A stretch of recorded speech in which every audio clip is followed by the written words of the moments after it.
discussing about the Melodies string. So what is Melodies string? Melodies string ever చెప్పబడిందంటే in 1859 by the German physicist Franz Melody. So 1859లో German physics అయిన French Melde అనే అతని చేత ఈ experiment చేయబడింది అన్నమాట. This string used in Melde's experiment. So మనం మెల్డీస్ ఎక్స్పెరిమెంట్లో ఒక స్ట్రింగ్ని యూజ్ చేసుకుంటాం. దేనికంటే ఈ మెల్డీస్ ఎక్స్పెరిమెంట్ అనేది ఏంటంటే transfers waves velocity along a string యొక్క డెమాన్స్ట్రేషన్ అనమాట. సో ఈ అంటే ప్రాక్టికల్గా ట్రాన్స్ఫర్స్ వేవ్ వెలాసిటీ అనేది ఒక స్ట్రింగ్ ద్వారా ఎలా ఫామ్ అవుతాయో చెప్పటమే ఈ మెల్డీస్ ఎక్స్పెరిమెంట్ అనమాట. సో దాన్నే మనం మెల్డీస్ స్ట్రింగ్ అని కూడా పిలుస్తాం, ఏ థ్రెడ్ మెల్డీస్ స్ట్రింగ్ అని కూడా పిలుస్తాము. So a thread of uniform radius and density is attached to the one of the prong of electrically maintain tuned fork and other end is passes over the frictionless fully and carries a known weight. So ఇక్కడ ఏంటంటే ఈ ఎక్స్పెరిమెంట్లో మనం ఏం చేయాలంటే ఒక thread యొక్క దాని యొక్క యూనిఫామ్ రేడియస్ అలాగే డెన్సిటీ అనేది ఒక is attached to the one of the prong of an electrically maintained tuned fork. So మనం ఇక్కడ ఒక ట్యూనింగ్ ఫోర్క్ అనేది తీసుకుంటాం. ఆ ట్యూనింగ్ ఫోర్క్కి ఒక ఎండ్ వచ్చేసి మనము థ్రెడ్ యొక్క యూనిఫామ్ రేడియస్ అలాగే డెన్సిటీని యాడ్ చేయాలి. సో దానికి ఉన్న ఒక ఫ్రాంగ్కి అంటే ఆ ట్యూనింగ్ ఫోర్క్లో 2 ఫ్రాంగ్స్ ఉంటాయి కదా, అంటే ట్యూనింగ్ ఫోర్క్ అనేది యూ షేప్లో ఉంటుంది. ఆ యూ షేప్లో ఒకవైపు ఏమో మనం థ్రెడ్ యొక్క రేడియస్ అలాగే డెన్సిటీని యాడ్ చేస్తాం, ఇంకో వైపు వచ్చేసి మనం frictionless pulley and carries weights. So ఫ్రిక్షన్లెస్తో ఉన్న ఒక ఫుల్ని అంటే కప్పిని అలాగే దాని నుండి మనం వెయిట్స్ని అటాచ్ చేస్తాం అన్నమాట. Fork has the fork vibrates plane progressive waves travels along the thread and is reflected back from the pulley. So అక్కడ ఏమవుతుందంటే ఎప్పుడైతే మనం అక్కడ ఫోర్క్ని కనుక మనం వైబ్రేట్ చేస్తామో ఆ వైబ్రేట్ చేసినప్పుడు now we discussing the second arrangement of Meldy's experiment. So second one is longitudinal arrangement. In this arrangement the fork is placed in such a way that the motion of the frog is along the length of the thread as shown in the figure.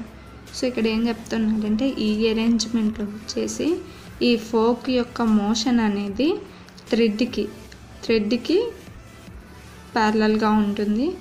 అంటే ఈ thread ఏ డైరెక్షన్లో అయితే ఉందో దీని యొక్క motion కూడా ఆ డైరెక్షన్లోనే ఉంటుంది. As shown in the figure, ఈ ఫిగర్లో అబ్జర్వ్ చేస్తాం అదంతా. In this case the frequency of the thread is one of that of the folk. So మనం ట్రాన్స్ఫర్ వేవ్స్లో వచ్చేసినట్టయితే మనం ఏం చెప్పుకున్నాం, the frequency of the thread is equal to the frequency of the folk అని చెప్పుకుంటాం. కానీ ఈ లాంగిట్యూడినల్ అరేంజ్మెంట్లోకి వచ్చేసి frequency of the thread is one of the folk. So ఈ థ్రెడ్ యొక్క ఫ్రీక్వెన్సీకి 1/2 ఆఫ్ ది ఫోక్ ఫ్రీక్వెన్సీ అనేది ఉంటుంది. So because in 2 complete vibrations of the tuning folk the thread completes 1 vibrations. ఎందుకు అలా ఉంటుందంటే మనకి ఇక్కడ వచ్చేసేసి ట్యూనింగ్ ఫోర్క్ అనేది 2 కంప్లీట్ వైబ్రేషన్స్ చేసేసరికి థ్రెడ్ అనేది ఒక కంప్లీట్ వైబ్రేషనే చేసిద్ది. అందువల్ల దాని ఫ్రీక్వెన్సీ అనేది థ్రెడ్ యొక్క ఫ్రీక్వెన్సీ అనేది ట్యూనింగ్ ఫోక్ యొక్క ఫ్రీక్వెన్సీకి 1/2గా ఉంటుంది. So thus the frequency of the thread is 1 of the fork that is n/2. So ఇక్కడ మనం ఫ్రీక్వెన్సీ ఆఫ్ ది థ్రెడ్ ఎలా రాసుకుంటామంటే n/2గా రాసుకుంటాం. సో అలాగే ట్రాన్స్ఫర్ వేవ్స్ అరేంజ్మెంట్లో కనుక మనము ఈ ట్యూనింగ్ ఫోర్క్ యొక్క మోషన్ చూసుకున్నట్టయితే ఈ ట్యూనింగ్ ఫోర్క్ యొక్క మోషన్ అనేది పర్పెండిక్యులర్గా ఉంటుంది, అంటే రైట్ యాంగిలర్గా ఉండిద్ది థ్రెడ్కి. Observe this figure, this is the electrically maintained tuning fork. So one end of the tuning fork is connected with a thread. So another end of the tuning fork is connected with frictionless pulley and weights. So so ఎప్పుడైతే ఈ ఫోక్ని మనం vibrate చేస్తామో ఈ vibrate నుంచి waves అనేవి ఇలా travel అవుతాయి, travel అయ్యి ఫుల్లీ ఉంటే పాస్ అవుతాయి. అదే విధంగా ఎంత ఫోర్స్తో అయితే వెళ్ళావో అదే ఫోర్స్తో రిఫ్లెక్ట్ అవుతాయి అన్నమాట. రిఫ్లెక్ట్ అయ్యి ఫుల్లీ నుంచి పాస్ అయ్యి ఇలా వస్తాయి. సో ఇక్కడ discuss transverse arrangement. In this arrangement the fork is placed so that the motion of the prong is at right angle to the thread as shown in the figure. So ఇక్కడ మనం ఫోక్ని ఎలా place చేస్తామంటే మోషన్కి right యాంగిల్గా ఉండేటట్టు arrange చేస్తాం అనమాట ఫోక్ని. ఇదిగో ఇక్కడ మనం ఈ ఫిగర్ని కనుక అబ్జర్వ్ చేసినట్టయితే దిస్ ఇస్ ద మోషన్కి మనం ఫోర్క్ని రైట్ యాంగిల్గా ఉండేలాగా అరేంజ్ చేసాం. సో రైట్ యాంగిల్ లాగా అరేంజ్ చేసిన తర్వాత to the thread as shown in the figure stationary waves are produced due to the superposition of the directed waves sent by the tuning forks. So ఇక్కడ ఏమవుతుందంటే అలా మనం arrange చేసినప్పుడు ఏమవుతుందంటే stationery waves అనేవి ప్రొడ్యూస్ అవుతాయి. దేని బేస్ చేసుకొని super position of direct waves అంటే డైరెక్ట్ వేవ్స్ యొక్క సూపర్ పొజిషన్ని ఆ పొజిషన్ని బేస్ చేసుకొని మనకి స్టేషనరీ వేవ్స్ అనేవి ఇక్కడ ప్రొడ్యూస్ అవుతాయి. అవి ఆ డైరెక్ట్ వేవ్స్ అనేవి ట్యూనింగ్ ఫోర్క్ నుంచి సెంట్ అవుతాయి. And reflected waves from the pulley. So అక్కడ రిఫ్లెక్టెడ్ వేవ్స్ అనేవి ఫుల్లీ నుంచి వస్తాయన్నమాట. సో ఇక్కడ ఫిగర్ని చూద్దాం. సో ఫస్ట్ ఈ పొజిషన్ అంటే వేవ్స్ అనేవి స్టేషనరీ వేవ్స్ అనేవి ఇలా ప్రొడ్యూస్ అయ్యి ఫుల్లీ దగ్గరకు వచ్చేస్తాయి. అక్కడ ఈ డైరెక్టెడ్ వేవ్స్ అనేవి రిఫ్లెక్ట్ అయ్యి ఫుల్లీ నుంచి రిఫ్లెక్టెడ్ వేవ్స్ అనేవి ప్రొడ్యూస్ అవుతాయి. అలా అయిన తర్వాత it can be shows that the folk completely it's one vibration, the thread also completed one vibration. ఎప్పుడైతే మనకి ఇక్కడ ఉన్న ఫోక్ అనేది ఒక కంప్లీట్ వైబ్రేషన్ చేసిద్దో అలాగే అప్పుడు థ్రెడ్ అనేది కూడా ఒక కంప్లీట్ వైబ్రేషన్ చేస్తుంది.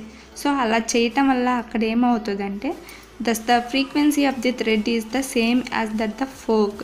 సో ఇక్కడ థ్రెడ్కి అయితే ఎంత ఫ్రీక్వెన్సీ అయితే ఉంటుందో అలాగే ఫోక్ కూడా అదే ఫ్రీక్వెన్సీ ఉంటుంది. If the thread vibrates one loop off frequency of fundamental node is given by.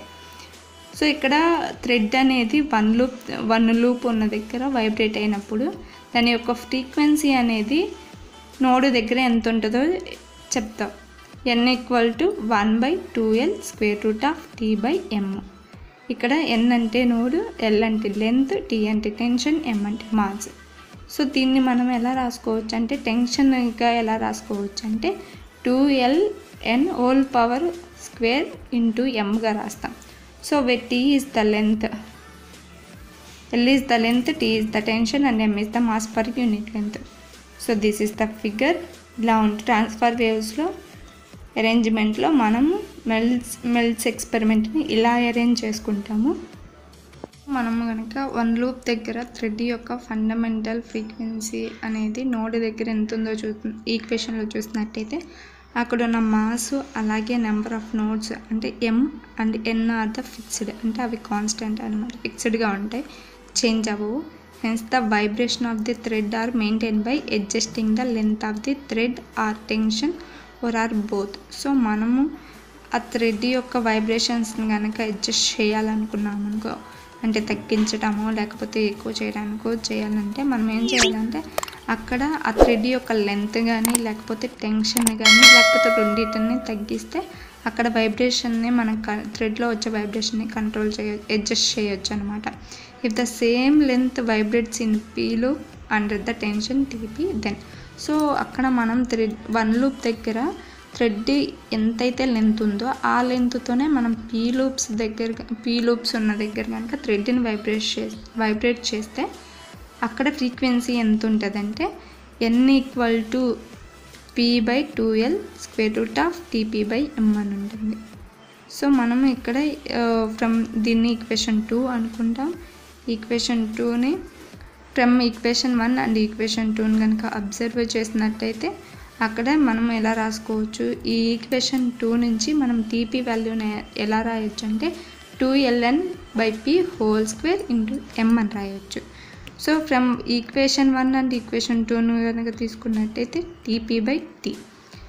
దాని వాల్యూ ఎలా రాయొచ్చు అంటే TP/T equal to TP value మనకి ఇక్కడ ఎంత వచ్చింది 2ln p² ఇంటూ m. అదే ఇక్కడ రాస్తాం. T వాల్యూ మనం ఈక్వేషన్ 1లో కనుక చూసినట్టయితే అక్కడ T వాల్యూ ఎంత వచ్చిందంటే 2ln² ఇంటూ m అని వచ్చింది. ఇక్కడ 2ln² 2ln² m క్యాన్సిల్ అయిపోతాయి. క్యాన్సిల్ అయినప్పుడు మనకి ఇక్కడేం మిగిలింది 1/p² అని మిగిలింది. సో TP/T వాల్యూని మనం ఎలా రాసామంటే TP then TP equal to TP/T equal to 1/p² అని వస్తుంది. మనం అక్కడి నుంచి TPని ఎలా రాస్తాము TP ఈక్వల్ టు 1/p² అని వచ్చింది. This equation shows that if we wish to have p loops in the same length then the tension should be reduced to 1/p² of its previous values. So మనం ఇక్కడ ఈ equation ఏం denote చేస్తుందంటే మనం కనుక అక్కడ 1 లూప్ కాకుండా p loops అనే అంటే నెంబర్ ఆఫ్ లూప్స్ ఉన్నాయి కనుక అనుకుంటే సేమ్ లెంత్ దగ్గర అక్కడ టెన్షన్ అనేది రెడ్యూస్ అవుతుంది 1/p² of its previous value. అంటే 1 లూప్ ఉన్నప్పుడు అక్కడ టెన్షన్ ఎంతైతే ఉంటుందో దానికి 1/p² అమౌంట్ రెడ్యూస్ అవుతుంది అనమాట టెన్షన్ అనేది. సో అక్కడ లూప్స్ పెరిగే కొద్దీ ఏమవుతుంది టెన్షన్ థ్రెడ్ యొక్క టెన్షన్ అనేది డిక్రీజ్ అవుతుంది. Now we discussing the second arrangement of Melde's experiment. So second one is longitudinal arrangement. In this arrangement the fork is placed in such a way that the motion of the prong is along the length of the thread as shown in the figure. So ఇక్కడ ఏం చెప్తున్నాడంటే ఈ అరేంజ్మెంట్లో వచ్చేసి ఈ folk యొక్క motion అనేది థ్రెడ్కి ప్యారలల్గా ఉంటుంది. అంటే ఈ థ్రెడ్ ఏ డైరెక్షన్లో అయితే ఉందో దీని యొక్క మోషన్ కూడా ఆ డైరెక్షన్లోనే ఉంటుంది. As shown in the figure, ఈ ఫిగర్లో అబ్జర్వ్ చేస్తాం అదంతా. In this case the frequency of the thread is 1/2 of that of the folk. So మనం ట్రాన్స్ఫర్ వేవ్స్లో వచ్చేసినట్టయితే మనం ఏం చెప్పుకున్నాం the frequency of the thread is equal to the frequency of the folk అని చెప్పుకున్నాం. కానీ ఈ లాంగిట్యూడినల్ అరేంజ్మెంట్లోకి వచ్చేసి frequency of the thread is 1/2 of the folk. So ఈ థ్రెడ్ యొక్క ఫ్రీక్వెన్సీకి 1/2 ఆఫ్ ది ఫోక్ ఫ్రీక్వెన్సీ అనేది ఉంటుంది. So because in 2 complete vibrations of the tuning fork the thread completes 1 vibrations. ఎందుకు అలా ఉంటుందంటే మనకి ఇక్కడ వచ్చేసేసి ట్యూనింగ్ ఫోర్క్ అనేది 2 కంప్లీట్ వైబ్రేషన్స్ చేసేసరికి థ్రెడ్ అనేది ఒక కంప్లీట్ వైబ్రేషనే చేసిద్ది. అందువల్ల దాని ఫ్రీక్వెన్సీ అనేది థ్రెడ్ యొక్క ఫ్రీక్వెన్సీ అనేది 1 ట్యూనింగ్ ఫోర్క్ యొక్క ఫ్రీక్వెన్సీకి 1/2గా ఉంటుంది. So thus the frequency of the thread is 1/2 of the fork, that is n/2. So ఇక్కడ మనం ఫ్రీక్వెన్సీ ఆఫ్ ది థ్రెడ్ ఎలా రాసుకుంటామంటే n/2గా రాసుకుంటాం. సో అలాగే ట్రాన్స్ఫర్ వేవ్స్ అరేంజ్మెంట్లో కనుక మనము ఈ ట్యూనింగ్ ఫోర్క్ యొక్క మోషన్ చూసుకున్నట్టయితే ఈ ట్యూనింగ్ ఫోర్క్ యొక్క మోషన్ అనేది పర్పెండిక్యులర్గా ఉంటుంది, అంటే రైట్ యాంగులర్గా ఉండిద్ది థ్రెడ్కి. Same length L of the thread vibrates to 1 loop under a tension T. So దాన్ని ఎలా రాసుకోవచ్చు అంటే n/2 equal to 1/2L square root of T'/m. T' ఎందుకంటే లాంగిట్యూడినల్ కాబట్టి డిఫరెన్స్ తెలియడానికి ఇక్కడ మనం టెన్షన్ T' తీసుకుంటాం. Let TP be the tension applied when the thread vibrates in P loops then. So thread కనుక P loops దగ్గర vibrate అవుతున్నప్పుడు అక్కడ థ్రెడ్ యొక్క ఫ్రీక్వెన్సీని మనం ఎలా రాసుకుంటామంటే n/2 equal to p/2L square root of T'/m. So ఇక్కడ మనము ట్యూనింగ్ ఫోర్క్ యొక్క ఫ్రీక్వెన్సీ ఎలా రాసుకుంటామంటే n equal to p/L square root of T'/m. So from equation 4 and 5 నుంచి మనం ఎలా రాసుకుంటామంటే ఆ రెండింటిని కంపేర్ చేసుకున్నప్పుడు అక్కడ n/2 ఈక్వల్ టు ఏమవుతాయి అంటే 1/2L square root of T'/m/p/2L square root of Tp'/m. So రెండింటిని స్క్వేరింగ్ ఆన్ బోత్ సైడ్ చేసినప్పుడు ఏమవుతుందంటే 2l క్యాన్సిల్ అయిపోతుంది. స్క్వేర్ చేసినప్పుడు ఇటువైపు ఉన్న రూటు అటువైపు ఉన్న రూటు క్యాన్సిల్ అయిపోతాయి. క్యాన్సిల్ అయ్యాక మనకేం మిగులుతుంది అంటే t'/m = p²/t'/p/m అని మిగులుతుంది. సో m క్యాన్సిల్ అయినప్పుడు ఇక్కడ t' = t'/p/m ఉంటుంది. సో మనకి t'/p కావాలి కాబట్టి దాన్ని ఎలా రాసుకుంటామంటే t'/p = t/p² అని వస్తుంది. అప్పుడు t'/p/t = 1/p² అవుతుంది. దాన్ని ఈక్వేషన్ 6 అనుకుంటాం. Again comparing on equation 2 and 5 we get అక్కడ రెండిట్లని కంపేర్ చేసుకున్నప్పుడు p/2l √Tp/m = 2 × p/2l √Tp'/m. So p/2l cancel అయిపోతాయి. రిమైనింగ్ మనకేం మిగిలిద్దంటే √Tp/m = 2 × √Tp'/m అనేది మిగులుతుంది. So both side squaring on both side చేసినప్పుడు ఇక్కడ మనకేం స్క్వేర్స్ పోతాయి. రూట్స్ పోయినాక అక్కడ మనకేం మిగిలిద్దంటే Tp/m = 4 × Tp'/m ఉంటుంది. m క్యాన్సిల్ అయిపోతుంది. రిమైనింగ్ మనకు మిగిలిన వాల్యూ ఏంటంటే Tp = 4 Tp' అవుతుంది. కానీ మనకు కావాల్సింది ఏంటి Tp'/Tp కావాలి. Tp'/Tp అంటే మనకేమి వస్తుంది 1/4 అని వస్తుంది.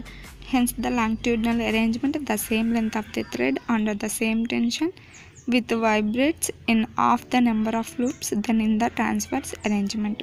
సో ఇక్కడ ఏమవుతుందంటే లాంగిట్యూడినల్ అరేంజ్మెంట్లో మనం సేమ్ లెంత్ సేమ్ టెన్షన్ ఉన్న థ్రెడ్ని యూజ్ చేసుకుంటాం.